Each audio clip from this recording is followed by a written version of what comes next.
Hello dear student, कैसे हो आप लोग। आई होप कि आप लोग स्टूडेंट अच्छे हैं और अपनी बोर्ड की तैयारी आप लोग अच्छे से कर रहे हैं। डियर स्टूडेंट, आज के इस वीडियो में हम क्लास 12 इतिहास यानी हिस्ट्री के जितने भी स्टूडेंट हैं और इस वर्ष 2024 में पेपर देने वाले हैं, तो हम उनके लिए लेकर आए हैं सभी महत्वपूर्ण प्रश्न, यानी पूरे बुक से लिए गए सभी महत्वपूर्ण प्रश्न जो बोर्ड एग्जाम में यही सब प्रश्न आएगा, यानी बोर्ड एग्जाम में यही सब आपका प्रश्न पूछा जाएगा जो आज की इस वीडियो में हम बताने वाले हैं।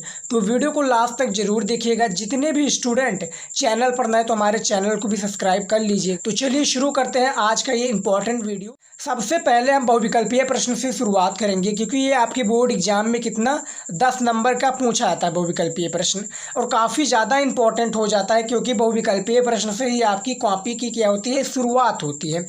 तो चलिए देखते हैं। देखिए क्या है, सबसे पहला जो प्रश्न है, एस.आर. राव द्वारा 1955 में किस स्थान का उत्खनन कार्य आरंभ किया गया। यानी इतिहास का जो पहला प्रश्न है बहुविकल्पीय का, कि जो एस.आर. राव हैं इनके द्वारा जो 1955 में किस स्थान का क्या है उत्खनन कार्य जो है आरंभ किया गया। इनमें से आपका 4 विकल्प है, किस जगह पर किया गया था ये आपको बताना है। देखिए बोर्ड एग्जाम में आपको 4 विकल्प के थ्रू ही दिया जाएगा। 10 प्रश्न आपका पूछा जाएगा, एक एक नंबर का प्रत्येक प्रश्न होगा जो कि बहुविकल्पीय कहते हैं। तो इनमें से जो आपका पहला प्रश्न है लोथल हो जाएगा, जो कि पहले नंबर का सही विकल्प हो जाएगा। दूसरा प्रश्न देखिए, हड़प्पा समाज क्या है। दूसरा प्रश्न, हड़प्पा समाज का उच्च वर्ग समाधान के लिए किसका प्रयोग करता था। वीवीआई ये सारे क्वेश्चंस हैं, याद रखिएगा, क्योंकि हम पूरी बुक से लेकर आ रहे हैं तो इम्पॉर्टेंट लेकर आएंगे, कोई आलतू फालतू क्वेश्चंस को नहीं हम लेकर आएंगे। तो यहाँ पर 4 विकल्प दिए हुए हैं। यदि आपको स्टूडेंट प्रश्न का उत्तर पता है तो आप हमें बिना हिचकिचाए कॉमेंट में इसका आंसर बता सकते हैं कि सर इसका ऑप्शन ये हो जाएगा, इसका ऑप्शन हमें पता था। तो देखिए इनमें से जो आपका दूसरा प्रश्न है, इनमें से आपका जो राइट आंसर हो जाएगा पिरामिड का हो जाएगा। जो हड़प्पा समाज का उच्च वर्ग क्या है समाधान के लिए प्रयोग करता है वो पिरामिड का। तीसरा प्रश्न है आपका, इंडिका के लेखक थे। जो तीसरा प्रश्न है आपका, इंडिका के लेखक कौन थे। महात्मा गांधी जी थे, मेगास्थनीज थे, या चाणक्य थे, या चंद्रगुप्त थे। यदि आपने पढ़ा है हिस्ट्री को पूरे बुक के, जो क्लास 12 हिस्ट्री का बुक है, यदि आपने पढ़ा है तो आपको पता होगा कि भैया कौन है इंडिका के लेखक। महात्मा गांधी जी हो जाएंगे, या मेगास्थनीज, या चाणक्य, या चंद्रगुप्त। तो जो तीसरा प्रश्न है इनमें से आपका बी हो जाएगा, मेगास्थनीज हो जाएगा। याद रखिएगा जो इंडिका के लेखक हैं वो मेगास्थनीज हैं। चलिए देखते हैं अगला प्रश्न क्या है हमारा। चौथा नंबर प्रश्न देखिए, किस वंश के शासकों क्या है। चौथा प्रश्न, किस वंश के शासकों के निर्मित मूर्तियों में उनके नाम के आगे देवपुत्र की उपाधि उत्कीर्ण की गई। यहाँ पर आप पहले प्रश्न को पढ़िए कि जो वंश का, यहाँ पर किस वंश के शासकों का निर्मित जो मूर्तियाँ बनाई जाती थी उनमें नाम के आगे क्या है, जैसे हमारा नाम है आर्य शिवम, तो हमारे नाम के आगे देवपुत्र की क्या है उपाधि उत्कीर्ण की जा गई थी। तो यहाँ पर कौन सा जो शासक है, किस वंश के शासक हैं, तो इनमें से जो आपका सही विकल्प हो जाएगा वो कुषाण वंश हो जाएगा, जो कि कुषाण वंश में ही क्या है अपने नाम के आगे उनके देवपुत्र की उपाधि उत्कीर्ण की जाती थी।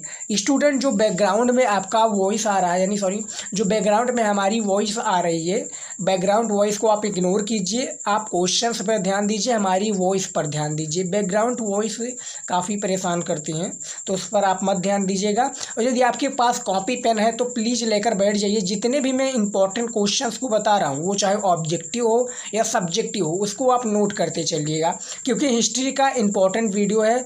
और क्योंकि 100 नंबर का भैया पूर्णांक रहता है तो तैयारी भी हमें ज़बरदस्त करनी है, क्योंकि 95 प्लस का यदि आप टारगेट देख रहे हैं तो उसी के हिसाब से आपको मेहनत करना पड़ेगा। तो जो 5वां प्रश्न है क्या है, महाभारत की रचना का लगभग कितने वर्ष लगे। यानी जो महाभारत की रचना है इनमें लगभग जो है कितने वर्ष लगे थे ये आपको बताना है। आपका ऑप्शन है ए 1000 वर्ष, ऑप्शन बी 13,000 वर्ष, 1300 वर्ष, उसके बाद में क्या है ऑप्शन सी 700 वर्ष, या डी 1500 वर्ष। तो जो महाभारत की रचना में लगभग कितने वर्ष लगे थे, यहाँ पर आपका 1000 वर्ष राइट आंसर हो जाएगा। स्टूडेंट यदि इनमें से कोई भी प्रश्न का आंसर गलत है तो आप हमें कमेंट में ज़रूर बताइएगा, या इंस्टाग्राम पर आप हमें मैसेज भी कर देंगे कि सर इस वीडियो के इतने प्रश्न का आंसर गलत है, उसको हम रिसर्च करेंगे, ढूंढेंगे। क्योंकि काफ़ी बार क्या होता है ना, जो आपका बुक में ऑप्शन होता है, जो आंसर होता है वो गलत दिया होता है, तो हमें उसको रिसर्च कर गूगल से ढूंढ कर तब उसको सही विकल्प देना होता है। 6 नंबर प्रश्न देखिए, मनुस्मृति में कितने प्रकार के विवाहों का उल्लेख किया गया है? यानी जो मनुस्मृति है इसमें कितने प्रकार के जो विवाह है उसका उल्लेख किया गया है? ए 11, बी 8, सी 10 या डी 5। तो इनमें से जो 6 नंबर प्रश्न है इनमें से आपका 8 वर्ष हो जाएगा राइट आंसर। 7वां प्रश्न देखिए, जैन धर्म में मोक्ष प्राप्ति के लिए क्या है? जो जैन धर्म है इसमें मोक्ष प्राप्ति के लिए मनुष्यों को किसके अनुसार आचरण करना चाहिए? क्या है यहाँ पर क्वेश्चन मार्क लगा है कि किसके अनुसार जो है क्या है आचरण करना चाहिए, ये आपको बताना है। ये आपका त्रितत्व हो जाएगा, ब्रह्मचर्य हो जाएगा, कर्मफल हो जाएगा या ये सभी। तो यहाँ पर जो आपका त्रिरत्न हो जाएगा, यहाँ पर जैन धर्म के अनुसार जो है क्या है मनुष्यों को किसके अनुसार आचरण करना चाहिए, तो वो आपका त्रिरत्न हो जाएगा। 8वां प्रश्न देखिए, गौतम बुद्ध का जन्म कहाँ हुआ था? जो गौतम बुद्ध जी हैं इनका जो जन्म हुआ था भैया ये कहाँ पर हुआ था, किस जगह पर हुआ था? ए आपका कपिलवस्तु हो जाएगा या बी लुम्बिनी या सी उर्बेला या कुशीनगर। तो गौतम बुद्ध का जो जन्म हुआ था वो कहाँ पर हुआ था?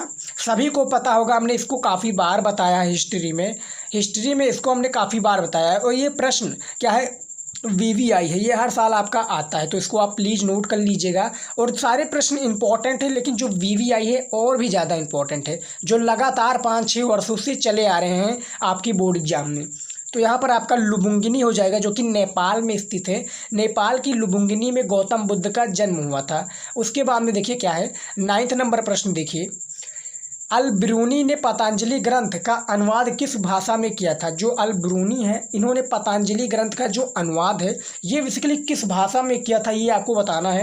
ए आपका फारसी हो जाएगा, बी आपका संस्कृत हो जाएगा, सी हिब्रू या डी अरबी। तो बताइए 9 नंबर प्रश्न का है। जितने भी मैं प्रश्न इस वीडियो में आपको बता रहा हूँ बहुविकल्पीय का है या आपका अति लघु उत्तरीय का है, ये सारे आपकी बुक से लिए गए हैं। आप ढूंढेंगे अपनी बुक में तो सारा प्रश्न आपको मिल जाएगा और इसको आप प्लीज़ तैयार कर लीजिएगा क्योंकि काफ़ी मेहनत लगा है इन सभी प्रश्नों को ढूंढने में और ढूंढ कर कॉपी में लिख कर समझाने में काफ़ी ज़्यादा मेहनत लगता है। बस आपसे एक ही रिक्वेस्ट है, वीडियो को लाइक कर दीजिएगा और वीडियो को अपने दोस्तों के साथ ज़रूर शेयर कीजिएगा ताकि उन्हें भी आपके साथ में हेल्प हो सके, यानी आपके साथ में उनका भी भला हो सके। तो यहाँ पर अरबी हो जाएगा जो कि 9 नंबर प्रश्न का सही विकल्प हो जाएगा। अगला प्रश्न देखते हैं क्या है। देखिए 10 नंबर प्रश्न है, बर्नियर ने मुगल कालीन क्या है? जो 10 नंबर प्रश्न है, बर्नियर ने मुगल कालीन शहरों में क्या कहा जाता है या क्या कहा है? जो बर्नियर है किला कहा है, दुर्ग कहा है, प्राचीर कहा है या शिविर नगर कहा है? तो यदि आप पहले प्रश्न को पढ़ेंगे तो बर्नियर में जो मुगल कालीन शहरों को कहा जाता था वो डी कहा जाता था, यानी शिविर नगर कहा जाता था। ये आपको याद रखना है। 11 नंबर प्रश्न देखिए क्या है, किस परंपरा में किस परंपरा में अमूर्त निराकार ईश्वर की उपासना की जाती थी? क्या है यहाँ पर आप पहले प्रश्न को पढ़िए कि किस परंपरा में जो अमूर्त निराकार ईश्वर की उपासना की जाती थी, किनकी की जाती थी? ए आपका हो जाएगा निगुण परंपरा, बी सगुण परंपरा, सी अवगुण परंपरा या डी ये सभी, यानी तीनों किया जाता है। तो बताइए इनमें से क्या है आपका राइट आंसर? इनमें से आपका निगुण परंपरा हो जाएगा जो कि क्या है अमूर्त निराकार ईश्वर की उपासना निगुण परंपरा से की जाती थी। 12 नंबर हमारा प्रश्न देखिए, भक्ति एवं सूफी संप्रदाय ने किस पर विश्वास किया तथा उसे सर्वशक्तिमान एवं सर्वज्ञ बताया? जो भक्ति एवं सूफी संप्रदाय है इन्होंने किस प्रकार विश्वास किया तथा उसे क्या है सर्वशक्तिमान एवं सर्वज्ञ बताया? किन्होंने बताया? ए प्रकृति हो जाएगा, बी ईश्वर, सी सूर्य या डी इंद्र।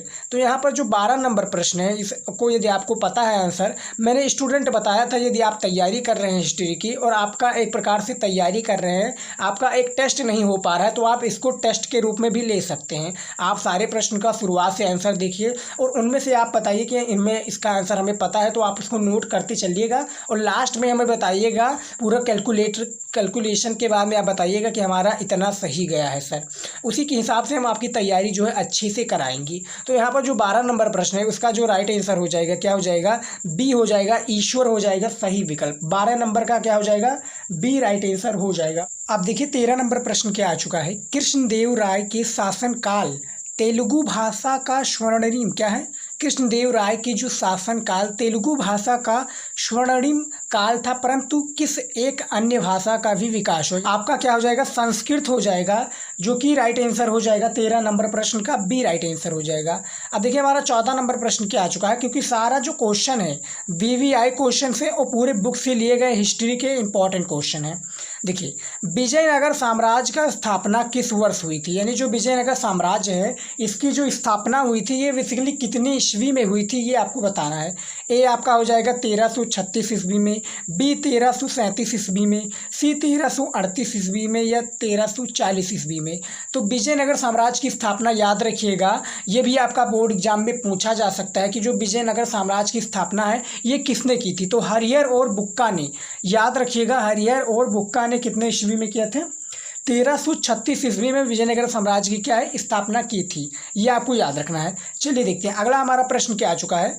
अगला प्रश्न देखिए 15 नंबर प्रश्न, गांवों में निम्न कोटि के किसानों की संख्या अधिक होती है। क्या है, जो गांव हैं उनमें जो निम्न कोटि के जो किसान हैं इनमें जो क्या है किसानों की जो संख्या है अधिक होती है। ये किसान किस नगर क्या है किस नियम से बंधे होते हैं, यानी किस नियम से बंधे होते हैं जो गाँव के निम्न कोटि के किसान होते हैं। ए आपका हो जाएगा सामाजिक व्यवस्था से, बी जाति व्यवस्था से, सी आर्थिक व्यवस्था से या डी भौगोलिक व्यवस्था से। तो इसका आंसर बताइए स्टूडेंट, यदि आपको पता है, नहीं पता है तो इनमें से भैया बता दीजिए। जाति व्यवस्था जो हो जाएगा, निम्न कोटि की जो किसानों की जो अधिक होती है क्या संख्या होती है वो जाति व्यवस्था से होती है।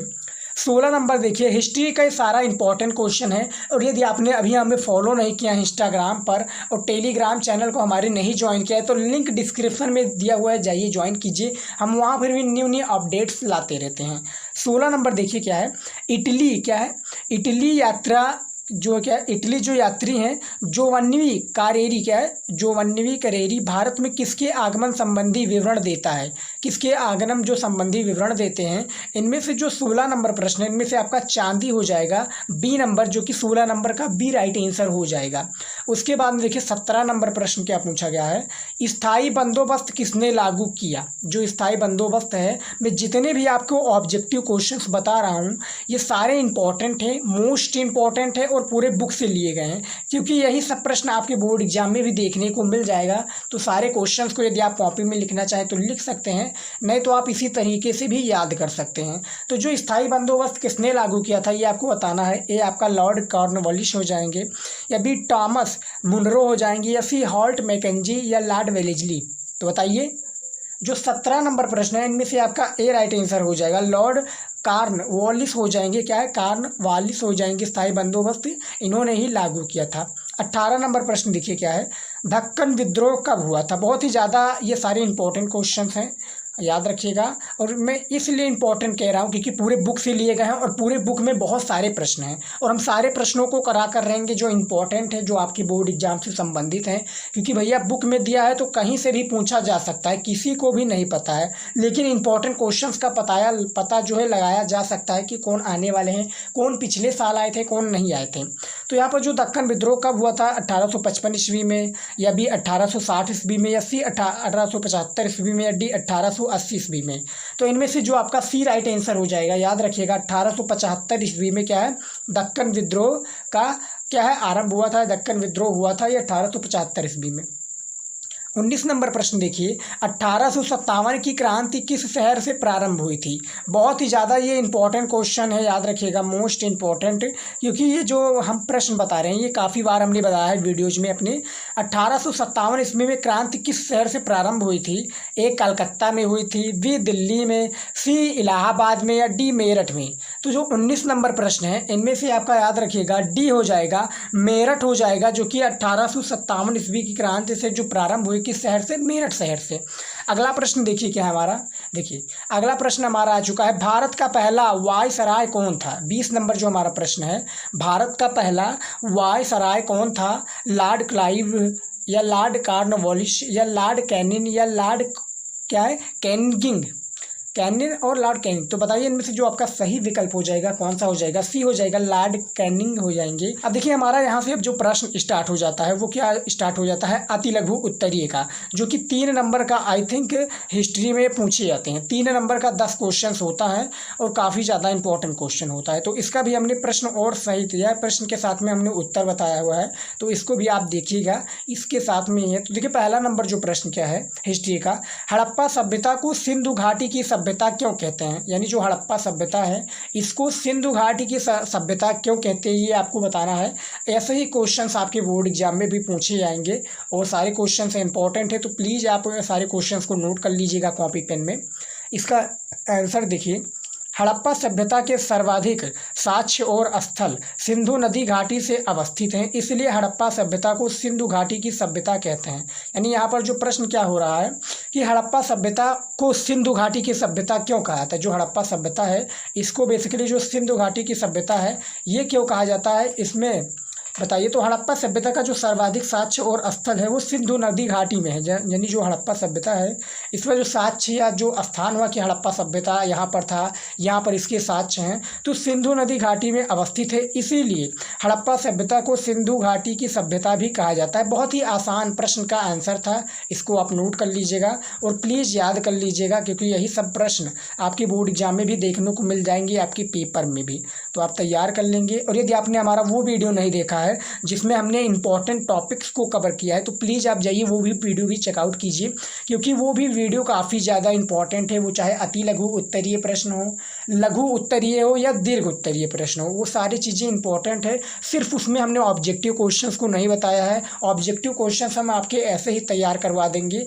और इम्पॉर्टेंट। देखिए दूसरा नंबर प्रश्न क्या पूछा गया है, अशोक के धम्म के बारे में संक्षिप्त जानकारी दीजिए। यानी जो अशोक के धम्म है इसके बारे में क्या है आपको संक्षिप्त में जानकारी दीजिए, यानी इसका संक्षिप्त में आपको जानकारी देना है कि अशोक का धम्म क्या है, इसका तात्पर्य क्या है। तो इसका आंसर देखिए, अशोक क्या है, अशोक ने धम्म प्रचार के माध्यम से अपने जो धम्म प्रचार के माध्यम से अपने साम्राज्य को अखंड बनाए रखने का प्रयास किया।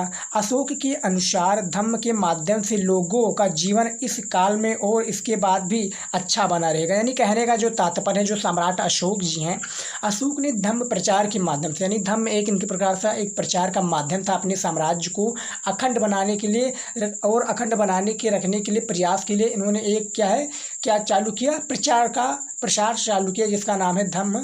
और अशोक के अनुसार धम्म के माध्यम से लोगों का, यानी जो धम्म के यानी प्रचार के माध्यम से लोगों का जीवन इस काल में और उसके बाद यानी प्रेजेंट टाइम में, यानी जो बीत चुका है और इसके बाद में भी अच्छा बना रहेगा। तो ये अशोक के धम्म के बारे में इनके संक्षिप्त जानकारी है।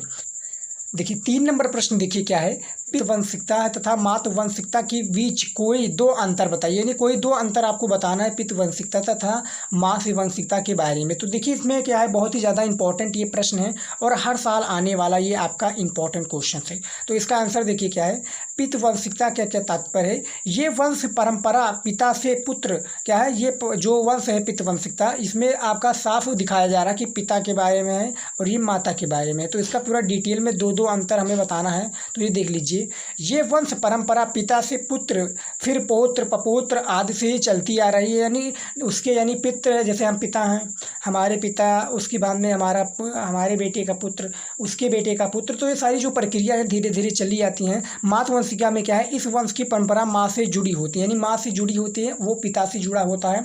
उसके बाद में देखिए क्या है अगला, देखिए इसमें क्या है, इसमें पुत्र पिता की मृत्यु के बाद उनके संसाधनों पर अधिकार जमा सकते हैं। यानी जो पिता है, जो पुत्र है अपने पिता, यानी जैसे हमारे पुत्र हैं वो हमारी मृत्यु के बाद में क्या है, उनके संसाधन, यानी जो हमारे पुत्र हैं उनका पूरा संसाधन हो जाएगा। जो हमारा था, हमारा जो साम्राज्य था, हमारा जो घर था, हमारा जो भी सारी चीज़ें थी वो उनका हो जाएगा। इसी परिस्थिति में मातृवंशिकता में क्या देखा जाता है कि इस वंश की परंपरा में क्या है, शासन अपने नाम के पहले अपने माँ का नाम जोड़ते थे। यानी जो इस वंश में परंपरा में क्या है, इस वंश की परंपरा में जो शासक है, यानी जो शासक है अपने नाम से पहले अपनी माँ का नाम जोड़ते थे। तो ये यहाँ पर क्या है, पितवंशिकता क्या है, पितवंशिकता तथा मातृवंशिकता के बीच में कोई 2 अंतर है। और ये आपका जो क्वेश्चन है काफ़ी ज़्यादा इंपॉर्टेंट है, हर साल आपके बोर्ड एग्जाम में देखने को मिल जाएगा। यही क्वेश्चन आपका लघु उत्तरीय में भी देखने को मिल जाएगा। तो प्लीज़ आप इसको तैयार कर लीजिएगा। चौथा नंबर प्रश्न देखिए क्या है, स्तूप किसे कहते हैं, यानी क्या है जो स्तूप है ये किसे कहते हैं, इसका आपको परिभाषा दे रहा है। तो इसका आंसर देखिए क्या है, बुद्ध की मृत्यु के पश्चात उनके शरीर के कुछ अवशेष टीलों पर सुरक्षित रखे गए थे, इसी टीले को स्तूप कहा जाता है। यानी क्या है, जो बुद्ध की मृत्यु के पश्चात, यानी जो बुद्ध का मृत्यु के पश्चात उनके शरीर के जो कुछ अवशेष हैं ये टीलों पर क्या है सुरक्षित रखे गए थे, इसी टीले को स्तूप कहा जाता है। यानी जो टीला है इसी को हम स्तूप कहते हैं। ये काफ़ी ज़्यादा इंपॉर्टेंट प्रश्न है, छोटा छोटा ही प्रश्न आपके बोर्ड एग्जाम में काफ़ी पूछे जाते हैं, तो इससे आपको घबराना नहीं है, इसका आंसर आपको देना है, क्योंकि आपके पूरे बुक से 10 प्रश्न पूछे जाएंगे। 10 आपके ऑब्जेक्टिव होंगे, 10 आपके कितने होंगे, अति लघु उत्तरीय प्रश्न होंगे, तो तैयार कर लीजिएगा। 5वां नंबर प्रश्न देखिए क्या है, मध्यकाल में भारत में यात्रा करने वाले 4 विदेशी यात्रियों के नाम बताइए। जो मध्यकाल है इसमें जो भारत की यात्रा करने वाले 4 जो विदेशी हैं इनके यात्रियों के आपका नाम बताना है। पहला जो यात्री है क्या है, हैरात का यात्री जो अब्दुल रज्जाक समरकंदी है, पहला ये यात्री है मध्यकाल का। दूसरा जो है उज्बेकिस्तान का अलब्रूनी, जो उज्बेकिस्तान है इसका अलब्रूनी है। मोरक्को का इब्न बतूता और फ्रांस का फ्रांसवा बर्नियर। तो ये 4 जो है कौन है स्टूडेंट, 4 जो हैं ये मध्यकाल के जो है भारत में यात्रा करने आए थे, ये 4 विदेशी हैं, ये आपको याद रखना है। ये आपके बोर्ड एग्जाम में पूछे जाते हैं। 3 नंबर के लिए भैया आपको करना पड़ेगा, सारी चीज़ें आपको समझना पड़ेगा और इम्पॉर्टेंट है। हमने जैसे शुरुआत में ही बताया था, हम सारा इम्पॉर्टेंट प्रश्न आपको बताएंगे जो बोर्ड एग्जाम से संबंधित हों, जो हिस्ट्री से संबंधित हों। 6 नंबर प्रश्न देखिए क्या है, लिंगायत कौन थे, क्या है लिंगायत कौन थे, किसी एक विचार का उल्लेख कीजिए जिसे उन्होंने चुनौती दी थी। यहाँ पर आप पहले प्रश्न को पढ़िए, लिंगायत कौन थे, सबसे पहले हमें इनके बारे में जानना है कि लिंगायत कौन थे। किसी एक विचार का उल्लेख कीजिए, उनकी चुनौतियाँ क्या है, उन्होंने चुनौती जो दी थी उसके बारे में बताना है। तो इसका आंसर देखिए क्या है, लिंगायत भगवान शिव का क्या है उपासक थे। यहाँ तक आपका आंसर क्लियर हो गया, जो भगवान शिव का उपासन यानी उपासना करता था लिंगायत, जिसकी स्थापना बासमन्ना ने की थी। इस समुदाय के लोग शिव की उपासना लिंग के रूप में करते थे। क्या है, शिव की जो उपासना भगवान से शिव या भगवान भोलेनाथ, इनकी जो उपासना है लिंग के रूप में करते थे। लिंगायतों ने ब्राह्मण पद्धति जैसे पुनर्जन्म और वर्ण व्यवस्था को क्या है चुनौती दी थी। ये आपको याद रखना, ये प्रश्न आपका पूछा भी जा सकता है। ये सारे जो प्रश्न हैं इम्पोर्टेंट है और इसको नोट कर लीजिएगा। बार बार मैं बता रहा हूँ, काफ़ी स्टूडेंट इरिटेट भी हो रहेंगे। देखिए 7वां प्रश्न देखिए क्या है, विजयनगर का नाम हम्पी कैसे पड़ा। जो विजयनगर है जिसको हरिहर और बुक्का ने स्थापना किया था 1336 ईस्वी में। तो विजयनगर जो विजयनगर का जो हम्पी है ये कैसे पड़ा, जो विजयनगर का नाम है ये हम्पी कैसे पड़ा, इसके बारे में बताइए। इसका आंसर देखिए क्या है, विजयनगर का नाम इसकी स्थानीय देवी क्या है, इसकी स्थानीय देवी पंपा देवी के नाम पर हम्पी पड़ा। ये विजयनगर राज्य की राजधानी थी। विजयनगर के सर्वाधिक ऐतिहासिक स्रोतों की प्राप्ति हम्पी से ही हुई थी। क्या है, जो विजयनगर साम्राज्य का जो विजयनगर का नाम है ये हम्पी कैसे पड़ा, विजयनगर का नाम इसकी स्थानीय जो देवी थी यानी वहाँ की जो देवी थी पंपा देवी, उन्हीं के नाम पर हम्पी ये पड़ा। विजयनगर राज्य की राजधानी थी, क्या है हम्पी जो है विजयनगर राज्य की राजधानी थी। विजयनगर के सर्वाधिक ऐतिहासिक स्रोतों की प्राप्ति हम्पी से ही हुई। जिस प्रकार से हड़प्पा का हुआ था, हड़प्पा से हुआ था जो सिंधु नदी से, सेम उसी प्रकार से हम्पी का भी हुआ है विजयनगर से। यानी ये विजयनगर का जो सर्वाधिक ऐतिहासिक स्रोत है वो हम्पी से हुआ है, तो इसका आप अपोजिट रख सकते हैं। उसके बाद में देखिए 8वां नंबर जो प्रश्न क्या पूछा गया है, ये सारे अति लघु उत्तरीय के प्रश्न है। यदि आप कहेंगे लघु उत्तरीय का तो उसका भी हम वीडियो बना देंगे। सबसे पहले आप अति लघु उत्तरीय को देखिए क्योंकि बहुत ही ज़्यादा ये इंपॉर्टेंट है। देखिए चाचर और बंजर भूमि की परिभाषा दीजिए। 8वां प्रश्न है आपका, चाचर और जो बंजर भूमि है इसकी आपको परिभाषा देनी है, परिभाषा इसका लिखना है।